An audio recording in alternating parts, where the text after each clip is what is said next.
We can see emotions as an information.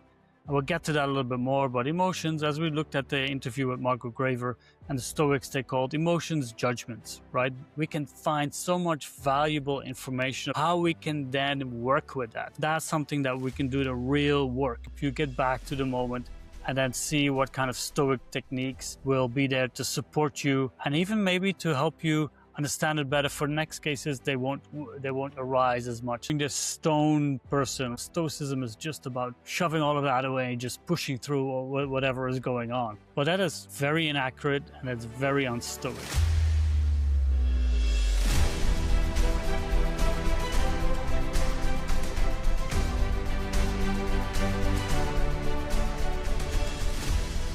Let's talk Stoicism and emotion. This topic is something that usually riles up people when we talk about emotions, and then especially when we add Stoicism to it, because everybody has their ideas, everybody has their views on how the two can't connect, how they will, or whatever. And I'm going to look at it today in this episode and see how the Stoics actually look at it and how they can actually help us deal with it better. And to get rid of that preconception, the one that we've talked about and heard around a lot, that they try to suppress emotions and that they try to push them away. And I think it's actually far on the opposite side. Even when I listen to more spiritual podcasts or people speak where it's about sitting with the emotion, letting it flow through and all of that stuff, which is great. But I think the Stoics go actually a little bit deeper to something where it can really help us, to some place where it can help us grow and not just let it flow, but also help to examine what's really going on. Because the Stoics, they help us interrogate, examine what's happening, what's going on beneath the surface, why are we reacting this way. But before we get to that, we really need to break down the ideas of Stoicism and emotion. And if you want to go deeper than just this episode, I've recorded an amazing interview with Dr. Margaret Graver on this podcast about Stoicism and emotion based on her book, Stoicism and Emotion, which is also an excellent read. I highly recommend reading it. But first, you can go to that interview that I did, and we talked about it all. And you can that's a really in-depth view of how the Stoics look. And this one will go there to a certain extent. But we will mainly look at how we can use this, right? How, if you're struggling with emotions, if they kind of take the upper hand and you feel that you're losing control, this is an episode that can help you get back to the moment and then see what kind of Stoic techniques will be there to support you and even maybe to help you understand it better for next cases. They won't arise as much as before. As we mentioned at the beginning, a lot of people get this wrong, right? They say Stoicism is all about repressing emotion. It's becoming this stone person, right? You throw your heart away and you place a stone there and a stiff upper lip, all of that great stuff. You can hear it all about. It's like, oh, Stoicism is just about shoving all of that away and just pushing through whatever is going on. But that is very inaccurate and it's very unstoic. Why? Because the Stoics are a Socratic philosophy, and what the main thing there is, as Socrates says, and we can read it in Epictetus, he said, the unexamined life is not worth living. And if you suppress your emotions, if you just shove them away, then are you examining it or are you just being blind for it? And that's something that we have to remember, the basics foundation of Stoic philosophy. That's why they would never say to suppress it. They say, no, this is our journey to process, to make progress, and to reach that better state, right? So that is very important to keep in mind. And I would like to add an update as well there is for our modern times, since we know so much more about it, is that we can see emotions as an information. And we'll get to that a little bit more, but emotions, as we looked at the interview with Marco Graver and the Stoics, they called emotions judgments, right? We judge a situation, and based on that judgment, we feel certain things. And it's not a full-fledged emotion until we actually attach the full judgment to it. And we will look at that. We will have these propateia, these pre-emotions. They will happen in an instant. And from there, we can, if we take that pause, right, if we learn to take a step back and maybe not in the moment, but afterwards reflect, we can find so much valuable information about who we are, why we react on certain things, what beliefs might be underneath it, and then more importantly, how we can then work with that, how we can then maybe change those beliefs by experiencing those things and seeing, hey, wait a minute, what I thought was going to happen isn't really going to happen. And I thought it was going to be bad, but it really isn't. So then we can really work those steps. And maybe that's something that you can do with a coach or with a therapist or by yourself. But that's something that we can do the real work. So what are emotions? And I think the first start we need to look at is that we have these pre-emotions. This is something that the Stoics are clear about. Even the sage, the perfect person can have these pre-emotions. That means that when something happens, you have an instant reaction, right? Something is boiling up inside of you, or something is happening directly because of the beliefs and the previous experiences that we have had with a similar event happening to us.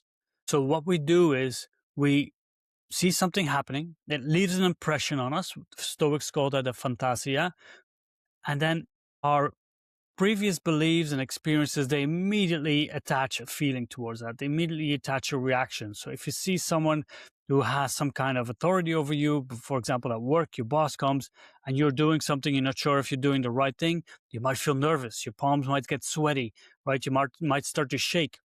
These are part of the pre-emotion. There's nothing you can do about it. This is this impulse. And that's really important to separate, because after that comes where our agency lies. And if we then add the attachment to my boss is coming and this is going to be scary, or he's going to find something out, we place a judgment on that event where we say this is bad, or now I've got to be frightful, then it becomes a full-fledged emotion. And then suddenly it takes us away from our reason and logic. But if we learn to pause and say, hey, my boss is coming, I don't know what's going on. Let me just see first what's happening, right? There's no need for me to attach something to it, whether it's good or bad. And if it's good, great. If it's bad, then I'll deal with it. These are the things that we have to work with. And then the next step we can take is we have to look at what the Stoics actually viewed as emotions. They never really used the word emotions. They had two kind of separate ways where they talked about the pathe, you'd have a pathos and a eupatheia.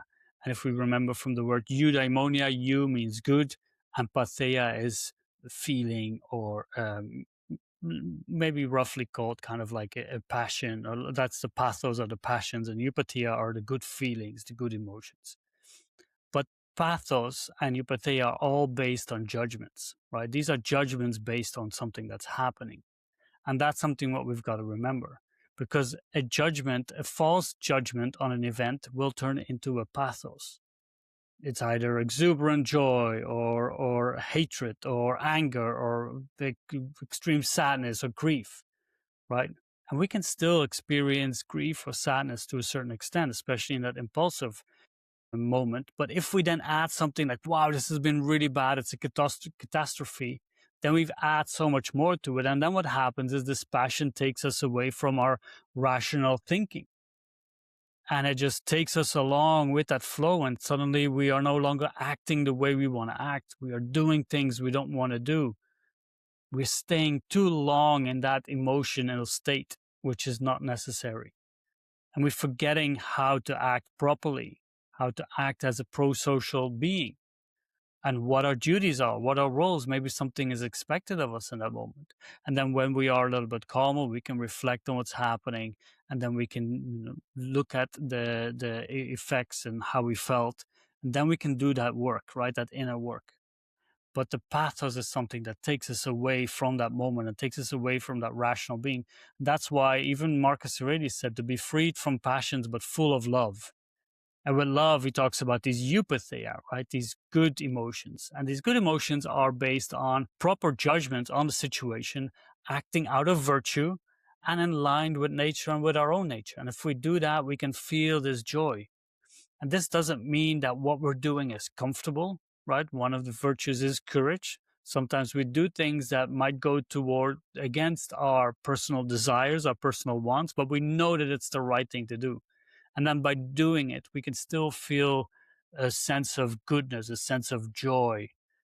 Why? Because we know we're doing the right thing, even though it is uncomfortable, right? Sometimes saying something to a friend or a family member that they might not like is not comfortable, but we know it's the right thing to do. And we have to say it anyway, right? Maybe to protect them, maybe to share some important information for them to point them in the right direction. But that isn't, then we can still feel that sense of like, okay, I'm doing the right thing. Why? Because I really care about this person. This needs to be said. So we have that divide, right? So we have the impulse, we have that pause that we can create. We then look at the judgments that we are placing on the events. And this is where that update comes, if you want to call it that way, where we look at the emotions as information. Because we talked about them being judgments, but why are we placing that judgment on it? Maybe because something is happening and I've attached certain desires or certain aversions to it. Or maybe something, with the boss example, I had a previous boss and they would always come at me angry. And now that belief, that experience is stuck in my head. So every time I see a boss, even if it's a different one, different situation, that might be the kindest person, but if I see a figure of authority coming at me, I instantly cringe. Why? Because that is what my experience has taught me that's going to happen. And that's that impulsive, right? Impulsive reaction. But it's all based on a judgment of something that we've experienced previously. And that's something that we've got to work with. As when we understand that, when we understand where it's coming from, then we can say, okay, wait a minute, not every boss is going to be angry at me. Not everyone is going to treat me the same way. Let me just wait a little bit. Let me just see what is actually going to happen. And then I'll deal with it. And then I can see if they're angry or mad at me for the right reasons. Maybe I didn't work as good as I should have done, or maybe they have a misconception about what I'm doing, and then we can talk about it. So this is the thing, right? We have to make sure that our beliefs and our judgments are based on the truth, on what's actually happening, and not just based on our previous experiences and beliefs that fuel those impulsive moments. And this is, again, not to shun or shy away from any emotions, but this is just to help us try to become a better person in the moment, acting better, right? Not fueled by those streams of emotions, especially the stronger ones like anger or excessive grief, any of those, but also then to learn to figure out better who we are, what is lying underneath, and then becoming a more balanced, whole human being. And one of the big parts of Stoicism, to live in accordance with your nature, who you are, what you want to represent, and virtue. And this is something that I've experienced personally. When I look at myself before this entire journey and how I would react to, for example, a simple message on my phone, or that was pretty autobiographical as well. And any of these things, when I look at them now, it's like, wow, I used to react really quick and a lot, and it would stick with me for a long time. It would take me completely off balance. The rumination, the overthinking that I used to do, the anxiety of what people might think of me or how I would have to present myself, all of these things, they were just flooding me and taking me away from acting properly and being at peace with myself and being able to judge the situation properly for what it was. And here is where Stoic philosophy really helped me to learn to create that pause. We didn't call the newsletter for nothing the pause, because it's such an important tool to have. Why? Because it takes us away from that impulse. And once I've learned that, now just by breathing, just one deep breath can just create enough distance for me to look at what's happening and then see, how do I want to act? What do I want to do next? What is the best way? Or if I respond to someone, in what way do I want to do it? Am I just doing it because of spite? Am I doing it because of I feel passive aggressive and I can't really express exactly what I want to do? Or do I want to say something that isn't really there? Am I just being hurt by something that really didn't happen and I want to hurt someone back? And I've learned that if I manage to behave in the way that I feel that I should be behaving, my interactions with the world around me are far more positive, far more upbeat. And it has helped me also as a listener to remove that judgment from when people talk and people say something to me, and just really listen to what they're trying to say.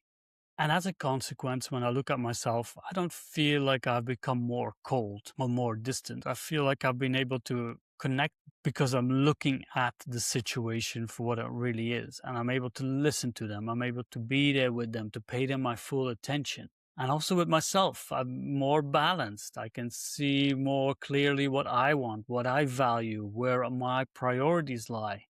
Why? Because I'm no longer being taken along with the stream of others. I take that pause. I make sure that my judgments are as best as possible. I'm wrong plenty of times, but yet I have improved. And if I do make a mistake, I'm not going to beat myself up for it for days. No, I'm going to say, okay, you know what? Here I was wrong. Let's see how I can improve now. And the emotions are still there, but they're not as big. They're not as heavy. And they're not going to take over completely anymore. Why? Because I know how to take that step back and then see what my role is, what my actions are, and take all of those great things along with me, and then make sure I act the best way possible. So, how does this work practically for any of you listening here? What do I do with it? Well, at the beginning, you can sit with the emotion. I think that that's already a good place to start to take that little bit of distance where you can look at what's happening. You just be aware of how you feel. Maybe if you are capable of it in the moment to connect it with what was happening to you. Did someone say something? Something didn't go as you planned. And then just take a step back and just like kind of sit with it. It's like, okay, you know what? I feel angry now. I feel sad. I feel this way. By naming it, that already helps. And then we want to kind of start examining it if possible in the moment, maybe later if you don't have the time in the moment, but you can start by asking what triggered this? What was the actual event? And then ask yourself, what did I add to it? If we keep with that boss example, we can see, okay, the event, I see the boss coming around the corner, which is just another human being working in the same company, has a different job title, and he can tell me more or less what to do. But then my judgment has been added like, this is my boss. This person is not going to like what I've been doing. And all of these added things to it. This is the most horrible event that could have happened to me. That's the judgments that we're adding to. And then we ask, what is this telling me, about my values, about my fears, about my beliefs? Am I really not doing the work that I should be doing? Am I just too harsh on myself that I think I should be doing better? That's why my beliefs are telling me that my boss is not going to be happy with my work or whatever else it is. But then we can think about, okay, but what is fueling this? Why am I adding this to it? And then when we compile all of that information, then we can see and we can learn to prepare ourselves for the next event when something like this happens, because that's pretty much what we're doing. That event is past. We've gone through that. Now we try to build ourselves up and look at ahead and see, okay, this might probably happen again. I might still be at my job and working with a boss coming around the corner. What do I do next? How can I prepare myself in the best way? And that's then the steps that we take. I just take a deep breath. I know that nothing really bad is going to happen. And from there, I can see how to deal with it. You can do, for example, journaling if that's something that you do in the evening, or maybe talk to someone who might know the situation or maybe not, who is a friend, part of your support system. And you can ask, listen, whenever I see my boss coming around, I just get nervous, sweaty. I don't know what to do. These are my beliefs that I add to it. I think this might be the values that I have underneath, and just talk to them about it. That's how we can learn to deal with them the next time better. And once you learn what this emotion is pointing towards, what the underlying beliefs are, the judgments that you're adding, that already takes a lot of the sting away. That already makes them a little bit easier to understand, a little bit easier to deal with, and also shows you like, you know what? I've usually acted out of these emotions and that wasn't always the best result. Maybe I need to try something else. Maybe I need to try something different. One thing that people used to tell me is like, no, but anger is something that can make changes in society. And I always think like, if you really need anger to do something like that, you don't believe in it strongly enough. You're not motivated in the right way. Because if something that you really wanted to do, then you wouldn't need anger, because anger often leads to actions that are regretful, that might actually be counterproductive. But if you can make the right moves, if you can do the right actions out of reason and logic, you can see, wait a minute, if I do this, it's going to be far more impactful than this way. Give it a go. The next time, and there's gonna be next times. There's gonna be a moment when life tests us, when life throws things at us. Lady Fortune says, you know what, you wanted this, but you get this. But then try it. Try to take that pause. Try to see what judgments you're adding to it. See what beliefs or experiences might have led you to this impulsive moment. And then make sure that it doesn't become a full-fledged emotion by adding that judgment to it. And see what it does to you. See how you react differently to situations and how you feel about yourself. And looking back, maybe you can experience that joy. Maybe you can say, wow, you know what? I used to do this and now I do this and this is a lot better. I feel good about myself. Might not have been the most comfortable thing to do, but it was the right thing to do. And once you start recognizing your own patterns, once you start to recognize how you act in specific situations, maybe it's a little bit different, but the same kind of direction. Once you start to recognize those, you can prepare yourself. That recognition is already taking you out of it. And then you can make the better movement, then you can make the better action determined on that. So give it a go. Try it. And if you want some help, reach out, send me a message. Maybe we can do a consultation on the Stoic coaching and we can look and work through it if you want. But for now, I really hope that this helped, that you understand the emotions a little bit better, that you learn to manage the judgments that are lying underneath it. And remember, at the end of the day, as long as we act virtuous, as long as we act in line with who we are, not taken out of that place by our emotions, then we can really live the good life and we can see the beauty around us for what it is. So thank you very much and I hope to see you in the next one.